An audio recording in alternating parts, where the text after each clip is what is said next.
Confession was always a scary thing for me. When we were young in elementary school, taught by the nuns that you just think about what you want to confess. How many times did you swear? How many times were you disrespectful to your parents? It was just cookie cutter all the time. I started to go back to church, but I really didn't want to go back to confession. I mean, definitely it's a very intimidating process. Sharing only because you only talk about the things you did wrong. Growing up Catholic, you learned to go to confession, and it was I stole 5 cents from my parents or I lied. And, you had the old 5 Our Fathers and 5 Hail Marys, and it really didn't resonate, didn't really make a lot of sense.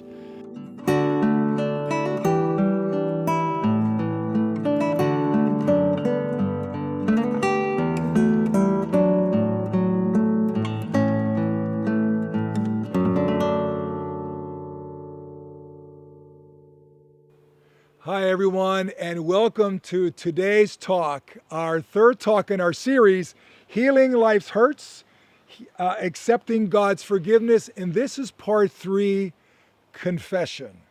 This is the tough one for a lot of folks. And so, everybody, all of us Cradle Catholics seem to have our little stories about our past, or we've heard a story from our past, whereby we would say, I'm not going to confession anymore because of this story or something I've heard. And I got a story like that to tell you. It isn't a story about me so much, but I think you'll like this one.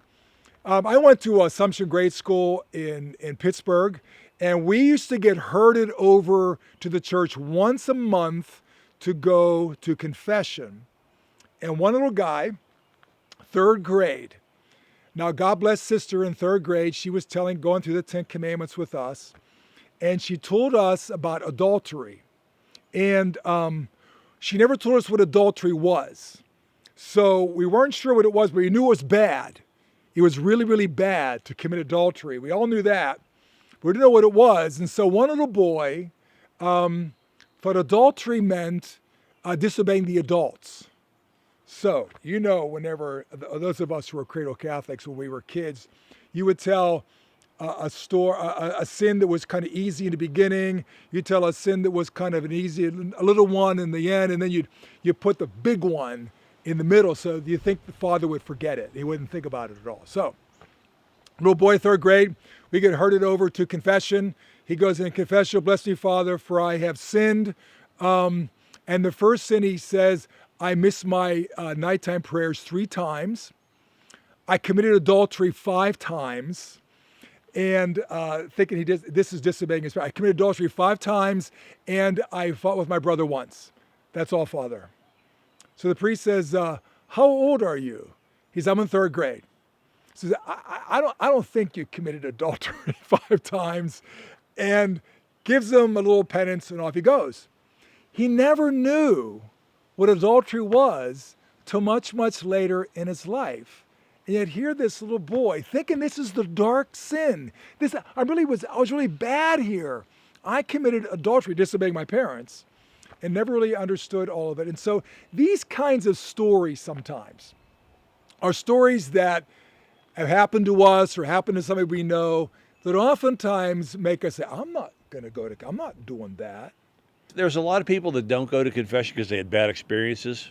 Back when we were in grade school, you got yelled at by a priest, you got belittled by a priest or whatever. Growing up in a Catholic home, and confession was never really something I looked forward to. I needed it, but I didn't look forward to it. My parents would say I was a very bad child. But let me now tell you another story about confession. This one is about me. And this happened when I was in the seminary. It happened right before I was ordained a priest. There's something in the church called general confession. And this is when you would go to confession to confess all the sins of your past life in preparation for something. So oftentimes I would invite people getting married or even some of the young teenagers getting confirmation to have a general confession, I would invite them to come and do that. And sometimes they do. Well, I did that. I did a general confession right before I was ordained a priest to a Father Anthony Minocchio, who was a real godfather to me. Growing up, after a while, your own father, in a way, kind of have little clashes here and there. Couldn't quite talk to my dad about certain things, but whenever I went to seminary, this Father Minocchio became a real godfather to me, and I trusted him with pretty much everything. I trusted him with my heart. And so one day, we were in a hermitage out in the middle of nowhere. I was on a retreat to get ready for my ordination, and I did a general confession. It took me an hour to go to confession that day. It was one of the most beautiful experiences of my life. I never felt the weight lifted kind of like I did that day. I think if there had been a scale in the room where we did a little chapel out in the woods, and I'd have weighed myself before I went to confession, weighed myself after, I think I would have been a little lighter after the whole thing was over. It was one of the most beautiful experiences of my life. So for me, it's really hard to go because I'm afraid to share my like intimate part of myself, and it's not a nice intimate, it's the ugly intimate part of myself. So it's hard, but once you do it, a big load falls off, and it's very,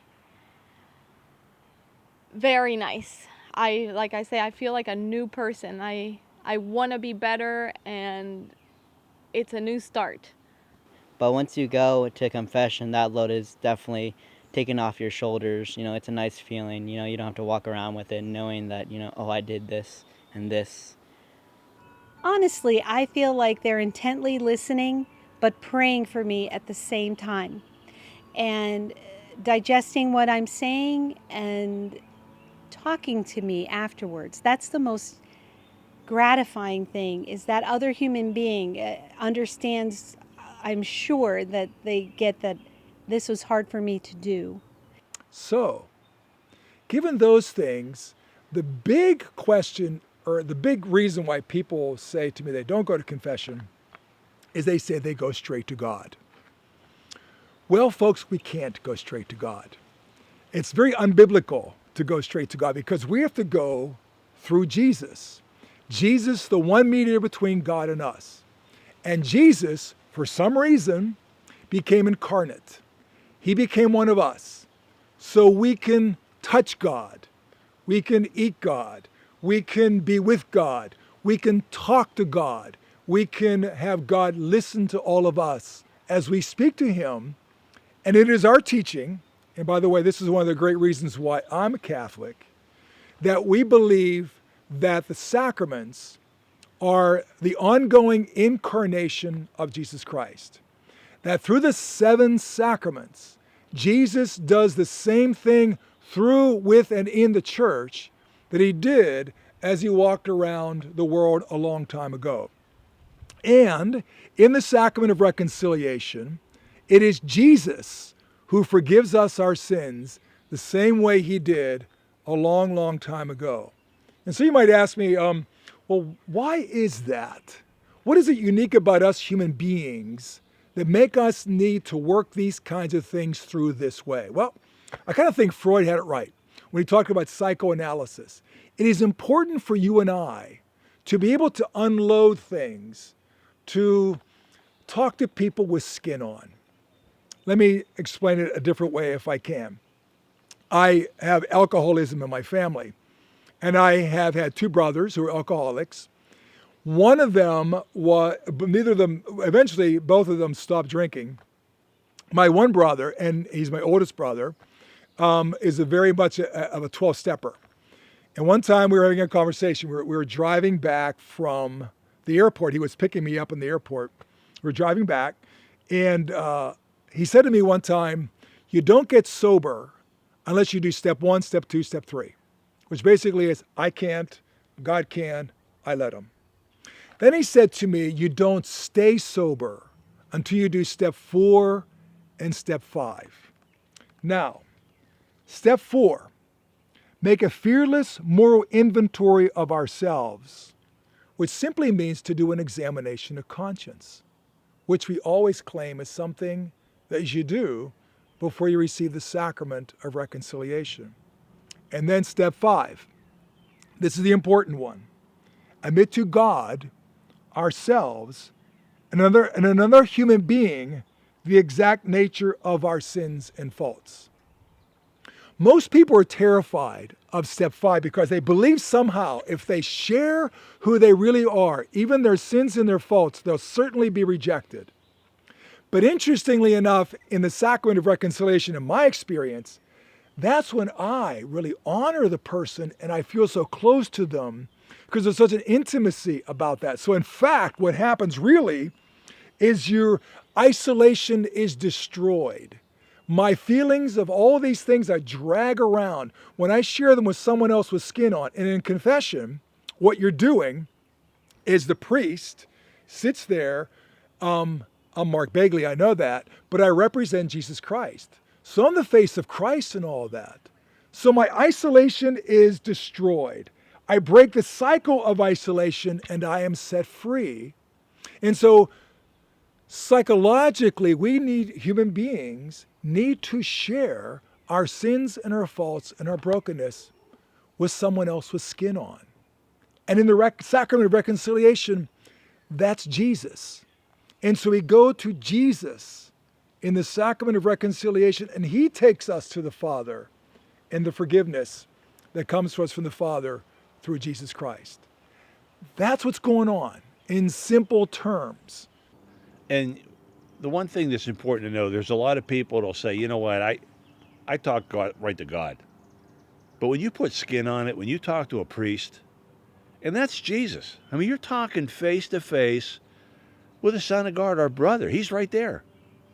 And you're letting him know, look, screwed up again. I'm probably going to do it again, but I'm really sorry for doing it. I'm not going to try to do it again.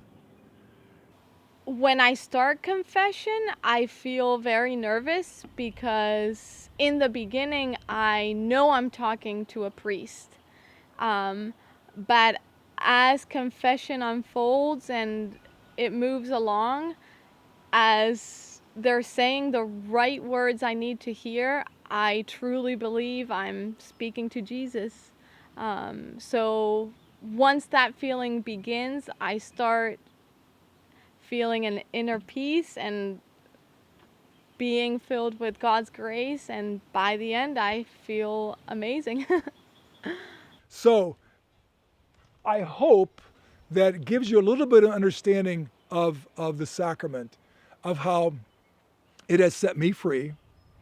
It's set many, by the way, I have done many step 5s with 12 steppers. As they work through their 12 steps, they always would call me on the phone, can I do step 5 with you through the sacrament? Absolutely. It has set so many people free. How many people do I know who are walking around, dragging around all this pain and guilt and shame and hurt?